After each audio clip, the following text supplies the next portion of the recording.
다음에 이재정 의원님 질의해 주시기 바랍니다. 네, 장관님. 예. 저희가 원인을 계속 찾는 이유는 진단을 해야 해법이 나오기 때문입니다.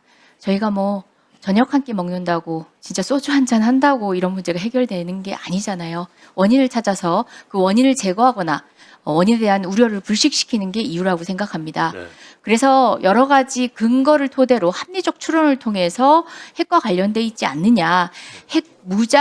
자체 핵무장 발언이 주요 정치인, 그것도 여당에서 나오기 시작하면서 무엇보다 대통령에 의해서 나오기 시작했던 2023년 1월부터 그 문제가 심각하기 시작했다라고 추측했던 겁니다. 그런 추측을 바탕으로 해서 저희도 확인하는 경로가 있습니다. 의원들 의원 외교합니다. 네. 제가 미 상원 의원을 통해서 확인한 내용입니다. 그것이 맞다라는 것입니다. 2023년 1월에 대한민국 수장인 국가 원수인 윤석열 대통령으로부터 나온 발언, 그 이후에 워싱턴 선언의 뜬금없이 NPT 체제 하에서의 의무를 다시금 되새김질하는 발언이 나옵니다. 문구가 나옵니다. 그게 바로 일종의 경고성이었다라는 학자들의 분석이 다르지 않다라는 이야기를 들었고요. 무엇보다 2023년 6월부터 핵무장과 관련된 국내 정치인, 여당 정치인의 발언 하나하나, 그 다음에 동태까지도 리스트업이 돼서 미 정부에 그것도 안보실에 보고가 됐다고 합니다. 자, 좋습니다. 이까지입니다. 어떤 의원실인지는 정말 비밀을 전제로 한다면 저 장관님께 또는 TF에 말씀드릴 용이 있습니다. 자, 이걸 바탕으로 그리고 또 거기서 준 정보를 바탕으로 제가 이제 팩트를 하나하나 체크해서 들어가겠습니다. 자, 먼저 묻겠습니다. 국방수권법이라고 장관님 아십니까? 네. 네, 어떤 법이죠?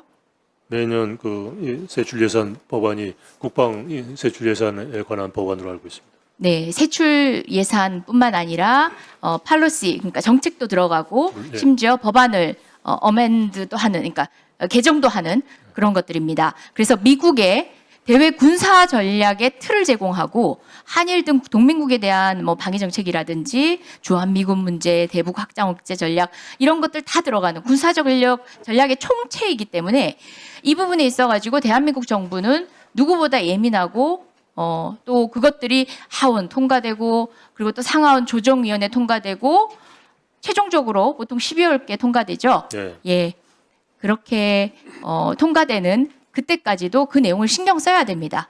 근데 지금 이제 에너지부 관련해서 국방수권법 안에 들어가 있다는 거 아셨습니까?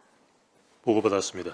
보고받았죠. 네. 이게 처음이랍니다. 민간국가 관련 개정법안 이 국방수권법 통과되고 며칠 뒤에 통과됩니다. 이 모든 법률의 시행 시기가 바로 4월 15일입니다. 자, 민간국가 리스트가 시행하는 시기가 4월 15일이죠. 괴를 같이 합니다. 바로 작년 12월, 그러니까 여기 계신 과기부에서 파악하기 이전에 이런 징조가 다 있었다는 겁니다. 관련된 내용에 따라서 개정된 법안을 한번 보겠습니다. 네, PPT.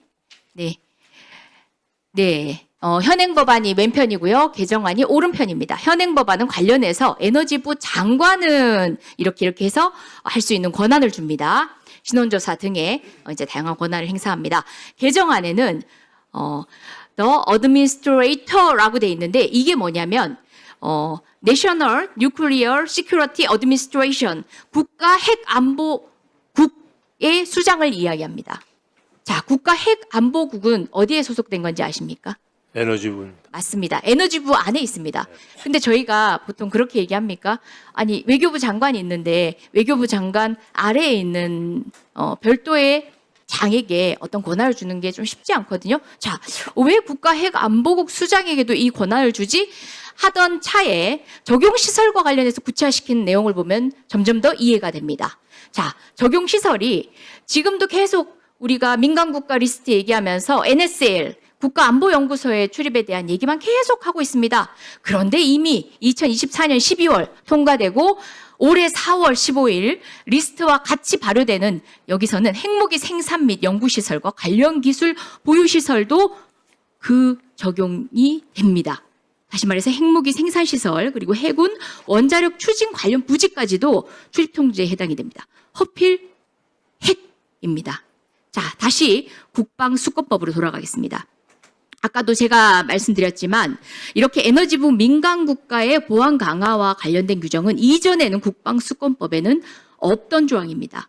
국방수권법에 들어갔다는 얘기는 단순한 기술 유출과 관련된 단견으로 이제 좁은 시틀로 보는 것들이 아니라 이 모든 것들을 사실 전략자산과 관련된 기술이 뭐 단적으로 얘기하면 핵이고 그것과 관련해서 국방정책의 큰 틀에서 이 문제를 바라보겠다라는 미 의회와 정부의 의지가 들어가 있는 겁니다.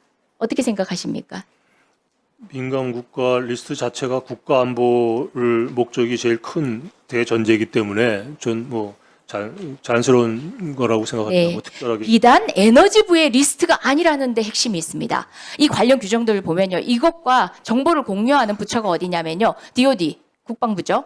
그다음에 CPS, 대통령 직속으로 들어가가지고 재무부가 주도하고 국방부, 국토교통부, 상무부, 국무부, 에너지부, 법무부 다 들어가가지고 사실 전략자산에 대한 투자까지도 심사합니다. 그리고 BIS, 상무부 소속 기관으로 수출 통제와 관련해서 합니다. 여기와 정부가 교류된다는 겁니다.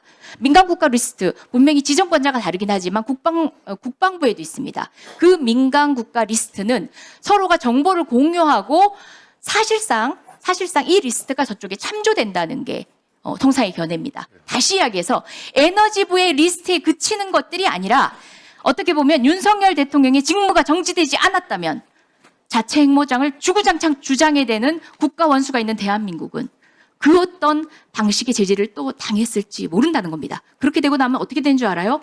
관련된 조항을 봤더니 동맹국가의 민간국가 리스트를 통보한답니다. 저희는 동맹국가잖아요. 우리한테. 그럼 우리의 우리는 통보의 대상이기도 하고 통보되는 대상이기도 합니다. 그건 잘못 알고 계신 거예요. 통보 절차는 없는 것으로 미국이 확인을 했습니다. 네. 관련해서 제가 분명히 설명드렸습니다. 제 발언을 서로가 교체해서 정보를 교환하고 참조하는 리스트라고 말씀드렸습니다. DOD의 리스트입니다. DOD 리스트가 있다입니다. 그런 부분에 대해서 DOD의 한정이 된다, 에너지부의 한정이 된다라고 하는 것은 너무나 안이한 대처이고 이 문제를 해결하는 데 있어서 방책을 찾을 수 없는 부책임만 해결해야 합니다. 에너지부에 한정됐다고 생각 안 하고 있고요. 미국의 핵 외교부에 발표된 그러니까 이 건이 리스트를 보면 이거 굉장히 단순한 거야. 못 해결할 거야. 장관 대 장관이 마주만 앉으면 해결할 것 같이 가볍게 얘기했습니다. 그런 문제가 아니라는 겁니다. 국방수권법에 들어가 있습니다. 올 한해 미국의 국방의 틀, 전략자산 배치 틀, 주한미군 등등 모든 국가 관련된 그 틀 안에 바로 이 리스트와 관련된 합의 개정안이 들어가 있습니다. 어떻게 봐요? 근데 뭐 또 한 가지 말씀드리고 싶은 건 지난 1월에는 그 원자력 에너지 분야에서 한미 양국이 전략적인 협력을 하기로 하고 MOU도 체결하고 또 상업적인 합의도 이루어진 아주 건설적이고 전략적인 협력이 이루어졌던 시기이기 때문에 그것과 이것이 연결돼서 이런 규정으로 반대로 나갔다는 건 납득하기 어려운 상황입니다. 그래서 아까 말씀드린 꼭 그 국방수권법의 규정이 한국을 타겟으로 해서 들어간 거라고 말씀드릴 그 근거도 없다고 생각이 되고요.